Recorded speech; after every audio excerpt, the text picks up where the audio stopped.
प्रिय दर्शकों, नमस्कार।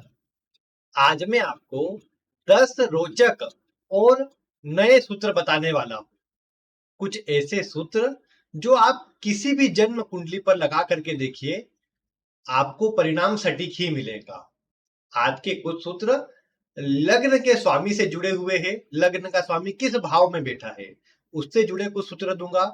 साथ ही साथ लाभ भाव में कौन सा ग्रह बैठा हुआ है आपकी कुंडली में। ये तो आप जानते हैं कि लाभ भाव में बैठा ग्रह लाभ देता है, लेकिन लाभ के अलावा वो क्या देता है, आज उसकी भी जानकारी मैं आपको दूंगा। कुछ विशिष्ट योगों की जानकारी आपको दूंगा, कुछ ग्रह युति की जानकारी दूंगा। तो उन्हें देखिए ध्यान पूर्वक और किसी भी कुंडली में लागू करके देखिए, परिणाम सटीक मिलेगा। सबसे पहले सूत्र की बात करते हैं। सबसे पहले लग्न के स्वामी की बात करते हैं। आप जानते हैं प्रथम भाव के स्वामी को लग्नेश कहते हैं, और लग्न का स्वामी जहां भी बैठता है उस भाव की वृद्धि करता है। लेकिन आप एक बात देख पाएंगे कि लग्न का स्वामी अगर जन्म कुंडली के दूसरे भाव में हो, और अगर लग्न का स्वामी कोई शुभ ग्रह हो। शुभ ग्रह कौन कौन होते हैं आप जानते हैं, गुरु, शुक्र, बुध और चंद्रमा। ये प्रायः शुभ ग्रह की श्रेणी में लिए जाते हैं। अब इसमें बुध में भी है कि बुध पापक ग्रहों से रहित होना चाहिए, और चंद्रमा शुक्ल पक्ष के पास का होना चाहिए, बलवान अवस्था का शुभ ग्रह बना हुआ होना चाहिए। तो ये बातें जरूर है, लेकिन फिर भी आप इन ग्रहों को देख सकते हैं कि लग्न का स्वामी अगर दूसरे भाव में हो और अगर वह शुभ ग्रह हो, तो निश्चित ही आप एक बात देख पाएंगे कि ऐसा लग्नेश व्यक्ति को धन को लेकर के संतुष्ट बनाए रखेगा। यानी ऐसा व्यक्ति धन को लेकर संतुष्ट रहेगा, ज्यादा चिंता नहीं करेगा। इसके दो कारण हो सकते हैं। एक तो ऐसे व्यक्ति के पास अच्छी मात्रा में धन हो, इसलिए ऐसा व्यक्ति चिंता ना करे, या फिर ऐसा व्यक्ति अपने जीवन काल में अधिक धन कमाने के लिए लोभ लालच में पड़े ही ना। उसका मन करे कि जितना उसके पास है वही पर्याप्त है, ज्यादा की लालच में वो पड़े ही नहीं। तो ये स्थिति बनती है जब लग्न का स्वामी दूसरे भाव में हो। अगर दूसरे का स्वामी बलवान हो जाए, फिर तो कहना नहीं, ऐसा व्यक्ति जन्मजात धनी होता है या अपने कार्य से धन अच्छा अर्जित कर लेता है, और इसीलिए धन को लेकर चिंता नहीं करता, संतुष्ट होता है।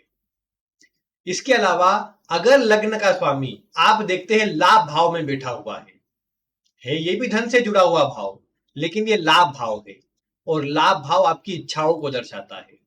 इसीलिए जब भी लग्न का स्वामी लाभ भाव में बैठा हुआ होता है, तो ऐसा व्यक्ति अधिक से अधिक धन कमाना चाहता है। ऐसे व्यक्ति की धन कमाने की चाहत शीघ्र समाप्त नहीं होती, अगर लग्न का स्वामी लाभ भाव में बैठा हुआ हो। इसके अलावा लग्न का स्वामी मेष राशि में बैठा हुआ हो, मेष राशि में एक नंबर पर लग्न का स्वामी बैठा हुआ हो, तो ये भी आपको धन को लेकर जल्दी संतुष्ट नहीं होने देगा। ऐसे व्यक्ति के मन में रहेगा जो भी अर्जित किया जाए, अधिक से अधिक अर्जित किया जाए। जब लग्न का स्वामी मेष राशि में होता है, क्योंकि मेष राशि में मंगल का प्रभाव है, ऊर्जा है, संतुष्टि नहीं है, तो इसलिए लग्न का स्वामी जब इस राशि में होता है, तो ऐसा व्यक्ति अधिक से अधिक अपने जीवन में धन अर्जित करना चाहता है। कुछ बड़ी मात्रा में करना चाहता है, छोटी मात्रा में ऐसा व्यक्ति फिर कुछ नहीं करना चाहता। इसके अलावा राहु की भी कुछ स्थिति होती है। किस भाव में बैठा है आपका राहु, राहु भी दर्शाता है कि ऐसे व्यक्ति को कहीं ना कहीं अत्यधिक धन कमाने के लिए प्रेरित करेगा। कौन कौन से भाव का होता है ऐसा राहु, अगर राहु जन्म कुंडली के दूसरे भाव में बैठा हुआ हो, तीसरे भाव में बैठा हुआ हो, पांचवें, छठे, आठवें, 10वें या 11वें, इन भावों में से किसी भी भाव में अगर राहु बैठा हुआ है, तो ऐसा व्यक्ति भी धन को लेकर जल्दी संतुष्ट नहीं होता। अधिक से अधिक और बड़ी मात्रा में धन ऐसा व्यक्ति कमाना चाहता है। विशेषकर पांचवें, आठवें और 11वें भाव में अगर राहु बैठा हुआ हो, दशम भाव को भी ले सकते हैं और दूसरे भाव को भी ले सकते हैं। इन भावों में बैठा हुआ राहु व्यक्ति को आकस्मिक धन कमाने के लिए प्रेरित करता है। यानी शेयर बाजार से, लॉटरी से, सट्टे से, कैसे भी ऐसा व्यक्ति अधिक से अधिक आकस्मिक धन कमाना चाहता है, और यह प्रभाव राहु के कारण ऐसे व्यक्ति के अंदर आता है। केतु की जिम्मेदारी भी होती है, लेकिन राहु मुख्य रोल निभाता है। तो इन भावों में राहु है, तो ऐसे व्यक्ति को बोल सकते हैं कि ऐसा व्यक्ति जल्दी संतुष्ट नहीं होगा और अधिक से अधिक धन कमाना चाहेगा। हालांकि राहु पर आगे आपको कुछ दिनों बाद एक सेपरेट वीडियो मिलेगी, किस भाव में आपका राहु है, तो उसे आप देखिएगा। उसमें भी आपको विस्तार से कैसे राहु आपको जोड़ता है, माया में जकड़ता है, उसकी जानकारी को दी गई है, तो उसे देखिएगा। बाकी अब हम अगले सूत्र की ओर बढ़ते हैं। आपकी जन्म कुंडली में गुरु कहाँ बैठा है उसे देखिए। जहां पर आपकी कुंडली में गुरु बैठा है, अगर उससे दूसरे भाव में, यानी ठीक अगले भाव में, अगर मान लीजिए गुरु आपका चतुर्थ भाव में है तो पंचम भाव में, और अगर गुरु लग्न में है तो दूसरे भाव में, यानी गुरु जहां भी है उससे अगले वाले भाव में। आप देखिए अगर शुक्र बैठा हुआ है तो ऐसे व्यक्ति को ये शुक्र अत्यधिक धनवान बनाएगा। ऐसे व्यक्ति को जीवन काल में अच्छे धन की प्राप्ति इस शुक्र के कारण होने वाली है, ऐसा आपको समझना चाहिए। क्योंकि ये गुरु से दूसरे भाव में है और गुरु धन का कारक है। कारक से कारक भाव में अगर कोई ग्रह चले जाए तो फिर समझिए उस भाव की वृद्धि होती है। और शुक्र जैसा ग्रह जो लक्ष्मी कारक ग्रह है, काल पुरुष की कुंडली के दूसरे भाव का स्वामी है, ये ग्रह जब जाएगा तो निश्चित ही व्यक्ति को धनी बनाएगा। तो ऐसे व्यक्ति को अच्छा धन गुरु से दूसरे भाव में बैठा हुआ शुक्र दिलाने का काम करता है। इसके अलावा आप देखिए, अब जब काल पुरुष की कुंडली की बात आई है तो इसमें काल पुरुष की कुंडली में दूसरे भाव का स्वामी शुक्र होता है और लाभ भाव का स्वामी शनि होता है।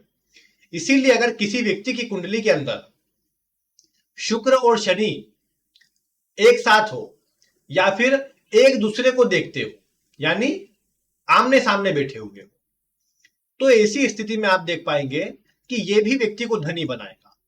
ऐसा व्यक्ति अपने जीवन काल में अपने कर्म से अच्छा धन अर्जित कर पाएगा। हो सकता है उसे स्किन से जुड़ी समस्या हो सकता है उसका वैवाहिक जीवन इतना अच्छा ना हो सकता है वो चरित्र से कमजोर भी हो, लेकिन उसके बाद भी शुक्र शनि जब साथ में होंगे तो ऐसे व्यक्ति को धनी बनाने का काम करेंगे, ऐसे व्यक्ति को धन दिलाने का काम करेंगे।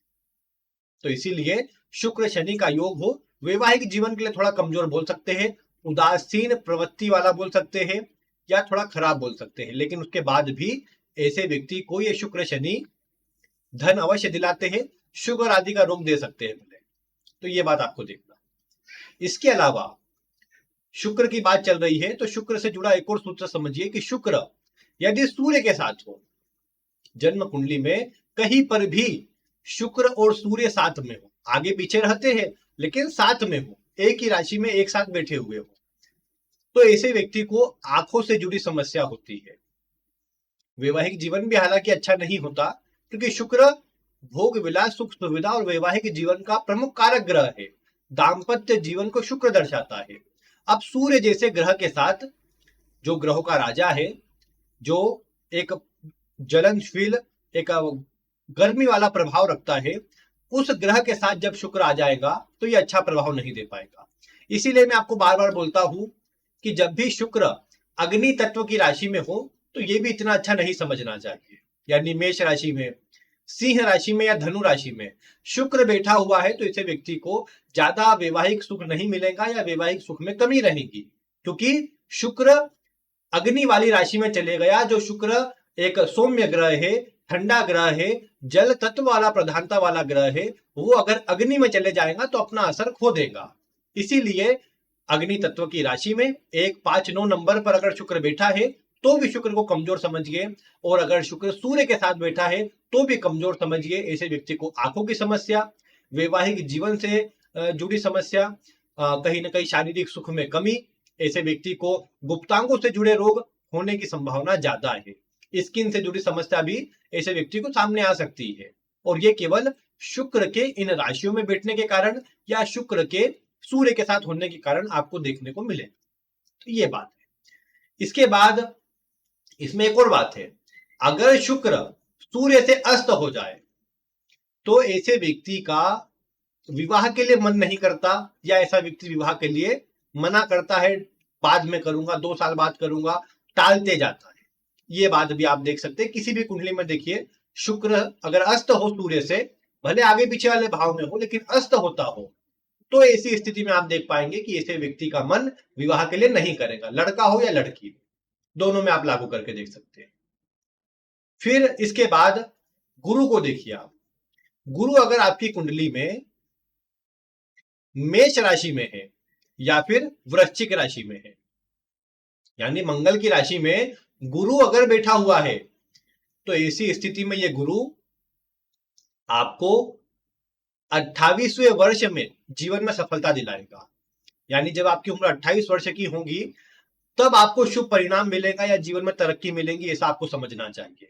एक तरह से ये वर्ष में भी आपका भाग्योदय होगा, ये वर्ष में आपको विशेष तरक्की मिलेगी या उसके बाद से आप अपने जीवन में आगे बढ़ने लग जाएंगे, तरक्की हासिल करने लग जाएंगे, अगर गुरु मंगल की राशियों में बैठा हुआ है तो।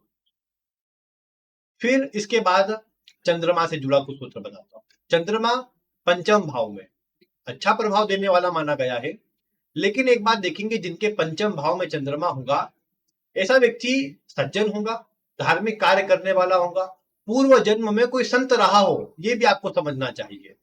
इस जन्म में भी अच्छे काम करेगा, दूसरों की सहायता करेगा, परोपकार करेगा, सभी को सही सलाह देगा। लेकिन पंचम भाव में चंद्रमा होगा तो ऐसा व्यक्ति का मन बहुत अशांत रहेगा, किसी न किसी प्रकार की बेचैनी ऐसे व्यक्ति के मन में बनी रहेगी। ऐसा व्यक्ति शिव भक्त होगा, ऐसे व्यक्ति के घर के आसपास कोई न कोई शिव मंदिर भी आपको देखने को मिलेगा। और एक और बात कि ऐसे व्यक्ति के मन में कोई बात टिक नहीं पाएगी, यानी अगर आपने इसे कोई बात बताई तो ये किसी न किसी को तो बता ही देगा, यानी अपने तक सीमित नहीं रख पाएगा।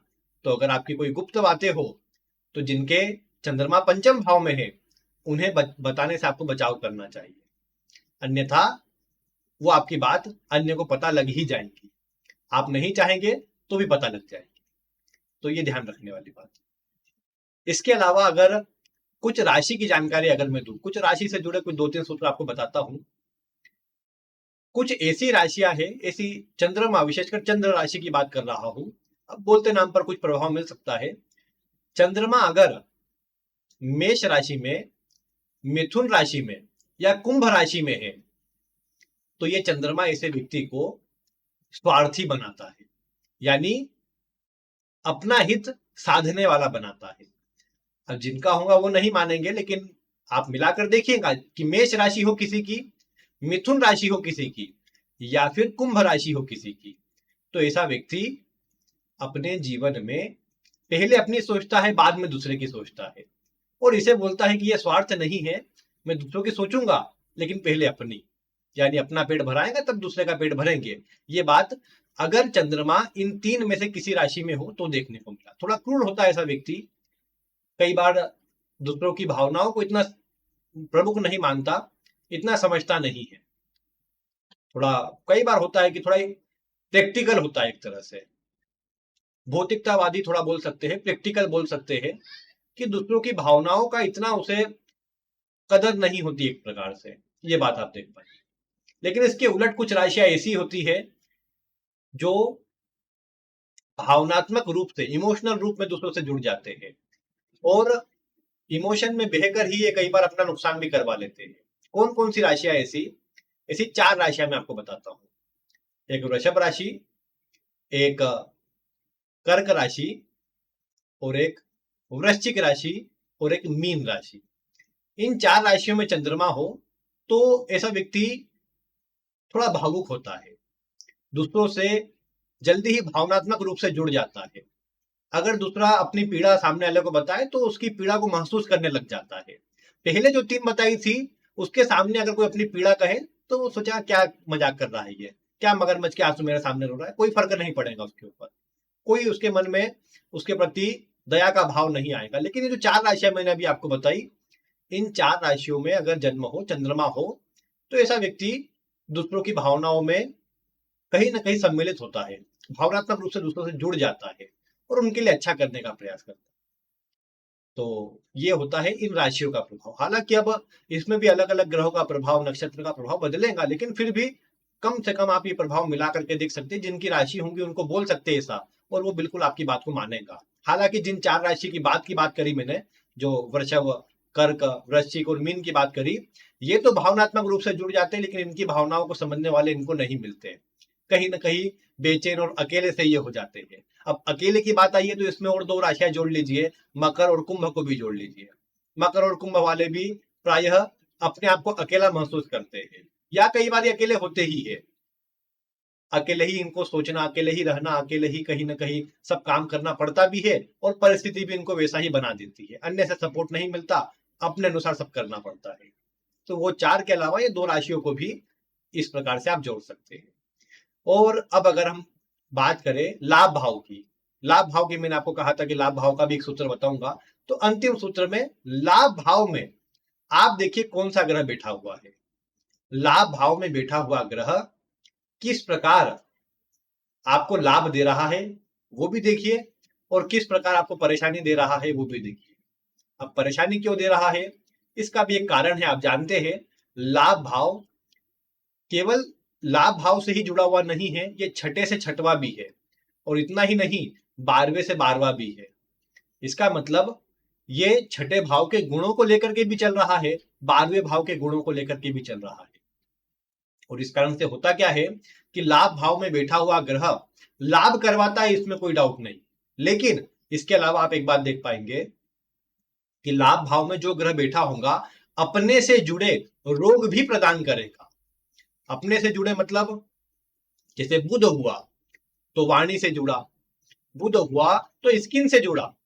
अस्थमा या ऐसे व्यक्ति को पथरी आदि के कुछ रोग हो जाए, गुप्तांगों में कुछ रोग हो जाए, ये बुध दे सकता है। केतु हो तो भी ये बुध के रोग कई बार देखने को मिल जाते हैं। अगर शुक्र हो तो भी स्किन से जुड़े, गुप्तांगों से जुड़े, शुगर आदि से जुड़े रोग व्यक्ति को सामने आ जाते हैं। गुप्तांगों में भी कई बार परेशानी है, शुक्र दे देता है लाभ भाव में। यानी जैसा ग्रह लाभ भाव में होगा अपने शारीरिक अंगों से जुड़े, अपने कारक भागों से जुड़े वो रोग दे सकते हैं। आपको ये समझ करके चलना है।